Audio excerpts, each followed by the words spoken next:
بسم اللہ الرحمن الرحیم۔ السلام علیکم اسٹوڈنٹس، ہمارا آج کا سبق ہے ناصر کاظمی کی غزل نمبر 1۔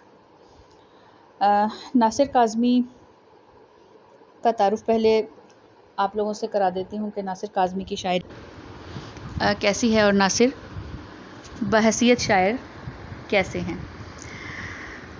ناصر کو اسٹوڈنٹس غم کا شاعر بھی کہا جاتا ہے۔ اداسی ان کی شاعری میں خاص طور پر اداسی کا عنصر پایا جاتا ہے۔ اس کی وجہ یہ ہے کیونکہ ناصر ایسے دور کے شاعر ہیں جب مسلمان اور ہندو اپنا اپنا الگ وطن حاصل کر چکے تھے، اور اس کے نتیجے میں پیش آنے والے حالات و واقعات کا سامنا جن جن لوگوں کو کرنا پڑا تو ان کی زندگی پر مختلف طرح کے اثرات اس نے مرتب کیے۔ ناصر چونکہ ہندوستان سے ہجرت کر کے لاہور آئے تھے تو ان کی شاعری میں اس دور کا نوحہ جو ہے وہ ہمیں دکھائی دیتا ہے۔ آپ کہہ سکتے ہیں کہ ناصر نے اپنے دور کی آئینہ داری اپنی شاعری میں کی ہے۔ جس طرح بچوں میر تقی میر پر ہم نے بات کی، آپ لوگوں نے سن رکھا ہوگا جب آپ نے اس کا لیکچر لیا ہوگا کہ میر نے دلی اجڑتے ہوئے دیکھی، اور میر کی شاعری میں ہمیں دلی کے اجڑنے کے حالات و واقعات دکھائی دیتے ہیں۔ اسی طرح سے ناصر کے ہاں بھی ہمیں ہجرت کا غم اور وہ ناآسودہ خواہشات جو کہ پوری نہیں ہو سکیں ان کا غم ملتا ہے۔ اس کے ساتھ ساتھ ایک ہلکی سی اداسی کا عنصر بھی نمایاں ہے۔ تو طالبات جو لوگ ہندوستان سے ہجرت کر کے پاکستان آئے، یہ وہی لوگ بہتر سمجھ سکتے ہیں کہ ان کے دل پر کیا گزری، کن حالات کا انہیں سامنا کرنا پڑا۔ تو ناصر جو ہیں ان کو دوسرا میر بھی کہا جاتا ہے، کیونکہ میر کے ہاں جس طرح سے حالات کا غم پایا جاتا ہے اسی طرح سے ناصر کے ہاں بھی ہمیں ویسا ہی حالات و واقعات کا بیان ملتا ہے۔ اب بچوں، جیسا کہ میں آپ لوگوں سے اکثر کہا کرتی ہوں کہ کوئی بھی شاعر یا مصنف جو ہے وہ اپنے دور کا آئینہ دار ہوتا ہے، یعنی جس دور میں اس نے آنکھ کھولی، جس دور میں اس نے شاعری کی یا نثر نگاری کی، جس دور میں بھی اس نے لکھنا شروع کیا، وہ اس دور کے بارے میں لکھتا ہے، اس کے بارے میں آگہی دیتا ہے، اسی پر بات کرتا ہے۔ تو یہ بات واضح ہے کہ ہر شاعر جو ہے وہ اپنے دور کا آئینہ دار ہوتا ہے۔ جیسا کہ ہم اکثر کہتے ہیں کہ گفتگو جو ہے وہ ہر انسان کی آئینہ دار ہوتی ہے۔ آپ لوگ بات کرتے ہیں تو پہچانے جاتے ہیں کہ آپ کیا ہیں، آپ اپنے کردار سے جانے جاتے ہیں، اپنی گفتگو سے جانے جاتے ہیں۔ تو ایسے ہی ناصر کے ہاں ہمیں اداسی کا عنصر ملتا ہے، لیکن ایسا بالکل نہیں ہے کہ ان کے یہاں ہمیں امید افزا اشعار نہ ملتے ہوں۔ تو غزل کا آغاز کرتی ہوں۔ غزل کا مطلع ہے: دل میں ایک لہر سی اٹھی ہے ابھی، کوئی تازہ ہوا چلی ہے ابھی۔ بچوں، اب شاعر کہہ رہے ہیں کہ دل میں میرے ایک لہر سی اٹھی ہے۔ یہ لہر کیسی لہر ہے؟ یہ لہر خوشی کی لہر ہو سکتی ہے، یہ لہر کسی اچھی یاد کی لہر ہو سکتی ہے، یہ لہر محبوب کی یاد کی ہو سکتی ہے، یہ لہر کوئی سہانی بات ہو سکتی ہے، اور یہ تازہ ہوا کا جھونکا جو ہے اس نے مجھے محسوس کرایا کہ میں نے کچھ اچھا محسوس کیا ہے دل میں۔ اور بچوں، جیسا کہ ہم نے دیکھا کہ ناصر نے ابھی کا لفظ استعمال کیا ہے، تو اس کا مطلب یہ ہے کہ ایسا ابھی ابھی ہوا ہے۔ آپ کو پتہ ہے کہ دل جو ہے وہ انسانی جسم کا انسانی اعضاء میں دل جو ہے وہ مرکز کی حیثیت رکھتا ہے، اور ہم جو کچھ بھی محسوس کرتے ہیں، خوشی کے جذبات، غم کے جذبات، درد کے جذبات، تکالیف، یا آپ کہہ سکتے ہیں آسودگی، جو کچھ بھی ہم محسوس کرتے ہیں وہ ہمارا دل ہی محسوس کرتا ہے، ہمارا دل ہی مختلف کیفیات و حالات جو ہے وہ برداشت کرتا ہے۔ تو دل جب سینٹر پوائنٹ ہے ہمارا، تو دل اگر اچھا محسوس کر رہا ہو تو ہمیں اچھا لگتا ہے، اگر دل ہمارا اداس ہے تو ہم اداس ہو جاتے ہیں۔ ہم اپنے دل کے تابع اس لیے ہوتے ہیں کیونکہ ہم وہی کچھ کرتے ہیں جو ہمارا دل چاہتا ہے۔ تو ناصر کہہ رہے ہیں کہ میرے دل میں میرے محبوب کی یاد آئی ہے، گویا مجھے اس طرح محسوس ہوا ہے جیسے کوئی ہوا کا جھونکا آیا ہو۔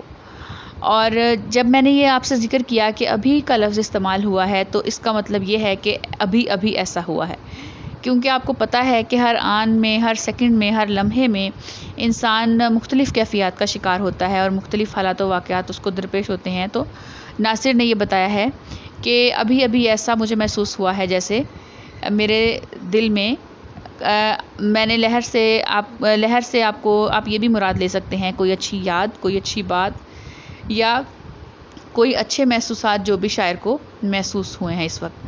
اور پھر جہاں تک ہم بات کرتے ہیں ہوا کے جھونکے کی، تو یہ بات ہم جانتے ہیں کہ ہوا کا جھونکا جو ہے وہ نئے پیام لاتا ہے. ہوا کا جھونکا جو ہے وہ امید کی نوید ہوتا ہے. ہوا جو ہے وہ آپ کو پر خوشگوار اثر ڈالتی ہے. آپ دیکھیے اگر گرمی کا موسم ہو، نہایت مثال دے رہی ہوں آپ کو، یہ ریلیٹڈ تو اس سے نہیں ہے لیکن مثال دے کر واضح کر رہی ہوں آپ پر کہ ہوا جو ہے وہ کس قدر ضروری ہے. ہم یہ بات جانتے ہیں کہ ہوا، پانی، روشنی ہمارے لیے کتنی ضروری ہے. تو ہوا کا اس لیے میں آپ کو مثال دے رہی ہوں کہ جب کبھی نہایت گرمی کا موسم ہوتا ہے تو آپ دیکھیے کہ اگر ایک ٹھنڈی ہوا کا جھونکا ایک دم سے آئے تو ہمارے اعصاب پر ایک خوشگواریت کا اثر جو ہے وہ فوراً سے رونما ہوتا ہے اور ہم ایک اچھے موڈ میں آ جاتے ہیں فوراً سے، کیونکہ ایک سخت موسم سے ہمارے اوپر ایک تازگی کا سا احساس پڑ جاتا ہے تو ہم خوش ہو جاتے ہیں. تو ایسے ہی ایک تازہ ہوا کا جھونکا جو ہے وہ بہت سارے پیام لاتا ہے اور تازگی بخشتا ہے ماحول کو بھی اور انسان کے دلوں کو بھی. موسم بھی اثر انداز ہوتے ہیں، لیکن یہاں پر مراد شاعر کی یہ ہے کہ ایک اچھی یاد نے میرے دل میں ایک امنگ سی پیدا کی ہے نئی، اور تازہ ہوا کے جھونکے نے مجھے یہ محسوس کروایا ہے کہ کچھ اچھا ہوا ہے ابھی ابھی. اگلا شعر دیکھیے. اگلا شعر ہے: شور برپا ہے خانہ دل میں، کوئی دیوار سی گری ہے ابھی. شور برپا ہے خانہ دل میں. خانہ کہتے ہیں گھر کو. خانہ سے مراد ہے یعنی چار دیواری آپ کہہ سکتے ہیں. خانہ دل یعنی دل کے اندر. دل کو گھر کہتے ہیں. آپ کو پتہ ہے کہ کہا جاتا ہے کہ رب جو ہے وہ دلوں میں رہتا ہے اور دل نہ توڑیں کبھی کسی کا. یا آپ شاعری میں اگر مجازی معنوں میں لیں تو ہم یہ بات اکثر سنتے ہیں کہ محبوب جو ہے میں نے اس کو اپنا دل دے دیا اور محبوب میرے دل میں رہتا ہے. یہ موضوعات عام ہم سنتے ہیں. یہ ساری بات بتانے کا مقصد یہ ہے کہ شاعر یہ بات کر رہے ہیں. مفہوم شعر کا پہلے آپ کو بتاتی ہوں کہ ناصر کہہ رہے ہیں کہ میرے دل کے اندر شور برپا ہے. میرے دل کے گھر کے اندر یعنی میرے دل کے اندر شور برپا ہے، اور اس کی وجہ کیا ہے؟ محسوس یوں ہو رہا ہے جیسے کوئی دیوار گر گئی ہے. تو اب اسٹوڈنٹس، دیوار کے گرنے سے کس قدر شور برپا ہوتا ہے یہ بات بھی ذہن میں رکھیے. اور پھر دوسرا یہ کہ گھر کو اگر آپ ذہن میں لائیں تو گھر کی بنیاد جو ہے وہ اس کی دیواریں ہوتی ہیں. چار دیواریں، اس کے اوپر چھت. میں آپ کو یہ گھر کی مثال دے رہی ہوں، اس کو آپ دل سے تعبیر نہ کریں. گھر کی مثال آپ کو میں دے رہی ہوں کہ جس کی چار دیواریں ہوتی ہیں اس کے اوپر چھت ہوتی ہے. تو اگر ایک دیوار نہ ہو تو چھت اس کے اوپر کھڑی نہیں رہ سکتی، یا وہ پورا گھر نہیں رہتا. وہ ایک تباہ شدہ گھر ہو سکتا ہے، وہ ایک خستہ حال گھر ہو سکتا ہے. تو اب جب گھر کی ایک دیوار ہی گر جائے تو اس کا پھر کہہ سکتے ہیں کہ تصور کیا باقی رہ جاتا ہے اس گھر کا. اور دیوار گرنے کی وجہ کیا ہو سکتی ہے؟ دیوار گرنے کی بے شمار وجوہات ہو سکتی ہیں. اگر ہم دل کی بات کریں تو دل اگر ٹوٹ جائے یا دل کے اندر کچھ ٹوٹ جائے تو اس کی وجہ کیا ہو سکتی ہے؟ میرا خیال ہے کہ اس کے بارے میں ہم بہت دفعہ بات کر چکے ہیں کہ خواہشات کا پورا نہ ہونا، آرزوؤں کا بر نہ آنا، اور بہت ساری ایسی چیزیں جس کی وجہ سے ہمارا دل ٹوٹ جاتا ہے. تو ایسے بہت سارے موضوعات ہم شاعری میں پڑھتے ہیں جہاں پر ہم دیکھتے ہیں کہ شاعر کہتا ہے کہ میرا دل جو ہے وہ ٹوٹ گیا ہے اور میری خواہشات پوری نہیں ہوئیں. اور یہ بات بھی ہم جانتے ہیں کہ انسان اپنی زندگی میں بے شمار خواہشات کرتا ہے اور کرتا ہی چلا جاتا ہے، اور جب تک کہ وہ اس دنیا سے جاتا نہیں ہے تو خواہشات ختم نہیں ہوتی. خواہشات کی کوئی حد نہیں ہوتی. اور یہ بھی کہ اس کی خواہشات جتنی بھی پوری ہو جائیں اس کو لگتا ہے کہ نہیں ابھی تھوڑی ہیں، نہیں ابھی اور. تو مزید سے مزید کی تمنا اور سے اور کی تلاش انسان کو رہتی ہے. انسان کبھی رکتا نہیں ہے. مشہور شعر تو آپ نے سن ہی رکھا ہے کہ ہزاروں خواہشیں ایسی کہ ہر خواہش پہ دم نکلے. اب کیا ہے کہ جب خواہشات پوری نہیں ہوتی اور اس کے بدلے میں ہمارا دل جو ہے وہ دکھ محسوس کرتا ہے، تو اسی بات کا ذکر ناصر نے اس شعر میں کیا ہے کہ دل کے اندر یوں لگتا ہے کہ جیسے کچھ ٹوٹ گیا ہے، اور اس کی وجہ ہے خوشی کا میسر نہ ہونا اور خواہشات کا پورا نہ ہونا. تو پھر وہی بات جو میں نے آپ سے کی کہ ایسا کبھی نہیں ہو سکتا کہ ساری خواہشات پوری ہوں. ایسا نہیں ہو سکتا. یہ ایک نیچر کا قاعدہ آپ کہہ سکتے ہیں کہ انسان کو سب کچھ نہیں ملتا. ہوتا کیا ہے، بعض اوقات انسان کے پاس بے شمار خوشیاں ہوتی ہیں لیکن اسے خوشی کی قیمت معلوم نہیں ہوتی، اور بعض اوقات یہ ہوتا ہے کہ انسان کے پاس غم بے شمار ہوتے ہیں اور خوشی اسے میسر نہیں آتی۔ تو یہ زندگی جو ہے یہ خوشی اور غمی کا مجموعہ ہے، دونوں چیزیں ساتھ ساتھ چلتی ہیں، لیکن ہوتا کیا ہے کہ جب آپ کا دل ہی آسودہ نہ ہو تو آپ کو کچھ اچھا نہیں لگتا۔ اگلا شعر دیکھیے، بھری دنیا میں جی نہیں لگتا، جانے کس چیز کی کمی ہے ابھی۔ اب آپ طالبات کہہ سکتے ہیں کہ اوپر والے شعر سے کچھ ملتا جلتا مفہوم، لیکن کچھ اتنا بھی نہیں ملتا جلتا، اس لیے کہ پہلے میں آپ سے شعر کا مفہوم بیان کرتی ہوں کہ ناصر کہہ رہے ہیں کہ دنیا میں تو بہت ساری رنگینی اور رعنائی موجود ہے، لیکن میرا اس دنیا میں جی نہیں لگتا، اور میرا جی اس دنیا میں کیوں نہیں لگتا؟ کیونکہ کچھ ایسی کمی ہے جو کہ پوری نہیں ہو پائی۔ اب بچوں، ہم دیکھتے ہیں کہ دنیا میں بے شمار چیزیں موجود ہیں، دنیا میں ہر طرف رنگا رنگی انواع و اقسام کی چیزیں موجود ہیں جو آپ کو اپنی طرف اٹریکٹ کرتی ہیں، کھینچتی ہیں، اپنی توجہ مبذول کرواتی ہیں، آپ کی توجہ کا مرکز بنتی ہیں، لیکن جب بات وہی ہے کہ جب اندر کا موسم اچھا نہ ہو تو باہر کا کوئی بھی موسم اچھا نہیں لگتا۔ یہ بات ہم بارہا کر چکے ہیں کہ جب دل کا موسم اچھا نہ ہو تو کوئی بھی موسم اچھا نہیں لگتا، اور اگر دل آپ کا خوش ہے تو آپ کے لیے خزاں بھی بہار ہے، لیکن اگر آپ کا دل راضی نہیں ہے تو پھر بہار بھی آپ کو وہ مزہ نہیں دیتی جو کہ دے سکتی ہے۔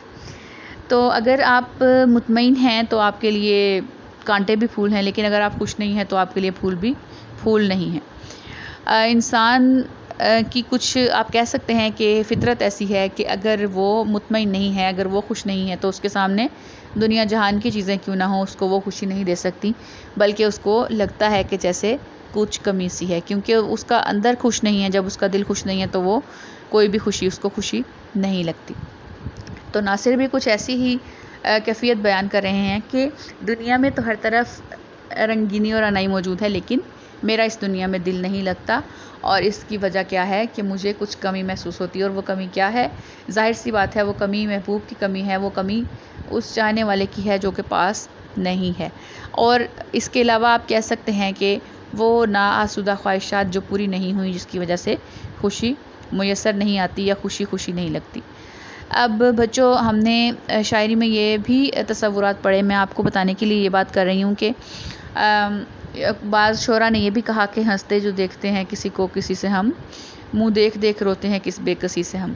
تو اگر آپ خوش نہیں ہیں تو آپ کو کسی کی خوشی بھی زہر لگتی ہے۔ بعض اوقات ایسے ہوتا ہے کہ اگر کوئی اور بے حد خوش ہے جبکہ آپ کے دل کا موسم اچھا نہیں ہے تو آپ کو وہ اچھا نہیں لگتا، آپ سوچتے ہیں کہ یہ کیوں خوش ہے۔ تو اس کی وجہ یہ نہیں ہوتی کہ آپ اس کی خوشی سے جل رہے ہوتے ہیں، بلکہ اس کی وجہ یہ ہوتی ہے کہ آپ خوش نہیں ہوتے تو آپ کو بلا وجہ کی ایک چڑچڑے پن کا شکار ہو جاتے ہیں۔ تو ہمارا دل بہت ساری کیفیات اور محسوسات کا شکار ہوتا ہے، اور اب یہ ڈیپینڈ کرتا ہے کہ ہم کس حالت میں ہیں۔ تو اگر ناصر کی غزل کے 3 اشعار بچوں مکمل ہو گئے، اب میں ویسے آپ کو ایک چھوٹی سی بات کہنا چاہوں گی، وہ یہ ہے کہ اگر ہم زندگی میں، یہ تو ممکن نہیں ہے کہ خواہشات نہ پالیں، انسان ہے تو خواہشیں ہیں، خواب ہیں، ان کے نہ پورا ہونے کے امکانات ہیں، جب وہ پورے نہیں ہوتے تو دکھ ہیں، تکالیفیں ہیں، اور پھر انسان مایوسی کا شکار بھی ہو سکتا ہے، اداسی کا شکار بھی ہو سکتا ہے۔ لیکن اگر ہم زندگی کو اچھے طریقے سے گزار سکتے ہیں، یہ میرا آپ کے لیے سبق ہے، اس کو آپ یہ نہیں کہہ سکتے کہ آپ اس کے اندر شامل کریں، لیکن چونکہ شاعری میں ہم پڑھتے ہیں کہ ایک گداز اور ایک زندگی کے وہ پہلو ہمیں دکھائے جاتے ہیں جو کہ واقعی موجود ہوتے ہیں، لیکن خوش رہنے کے جو کی پوائنٹس ہو سکتے ہیں چھوٹے سے، وہ یہ ہے کہ خوش رکھیے اور خوش رہیے۔ تو اب بات وہی پھر کہ خوشی جو ہے وہ پیدا کی جاتی ہے، آپ خوشی کے چھوٹے چھوٹے لمحات پیدا کر سکتے ہیں، بنا سکتے ہیں، اور خوشی محسوس کر سکتے ہیں۔ بہرحال جو شاعر ہے اس کا دل بہت حساس ہوتا ہے، اس پر موسم بھی اثر انداز ہوتے ہیں، اس پر یعنی کہ آپ یوں کہہ سکتے ہیں کہ پھول کا کھلنا اسے خوشی بھی دیتا ہے لیکن اس کا مرجھانا اسے دکھ بھی دیتا ہے۔ تو وہ صرف ہماری طرح یہ نہیں دیکھتا کہ پھول کس قدر خوبصورت ہے، بلکہ وہ اس کی پوری کہانی اس کے ذہن میں آ جاتی ہے کہ اب اس کی زندگی کتنی ہے اور یہ آخر کو مرجھا جائے گا۔ تو وہی بات کہ شاعر جو ہیں وہ حساس طبیعت لوگ ہوتے ہیں اور وہ چیزوں کو اس طرح نہیں لیتے جس طرح کے ہم لیتے ہیں، یعنی سرسری انداز ان کا نہیں ہوتا، وہ ہر چیز کے معنی و مفاہیم دیکھیں گے، ہر چیز کے اینڈ تک جائیں گے اور اس کو پرکھیں گے، پھر وہ بات کرتے ہیں۔ تو ناصر کی شاعری دلوں کو چھوتی بھی ہے، آسان بھی ہے، آپ چاہیں تو ان کی کتاب لے کر پڑھ بھی سکتے ہیں، اور آپ کی سمجھ میں بھی آ جائے گی۔ آپ دیکھیں کہ کس قدر سہل اشعار ہیں جو کہ آسانی سے سمجھ آ رہے ہیں۔ اگر آپ ان کو 2 سے 3 دفعہ پڑھیں تو آپ ضرور اس کا مفہوم بھی سمجھ لیتے ہیں اور اس کی تہہ تک بھی پہنچ جاتے ہیں۔ 3 اشعار ہم نے پڑھ لیے، انشاءاللہ 4 اشعار ہم کل پڑھیں گے۔ بشرطِ زندگی آپ ان 3 اشعار کو یاد کر لیجئے گا اچھے طریقے سے اور سمجھ لیجئے گا، بقیہ 3 اشعار کے ساتھ پھر کل آپ لوگوں سے ملاقات ہوگی۔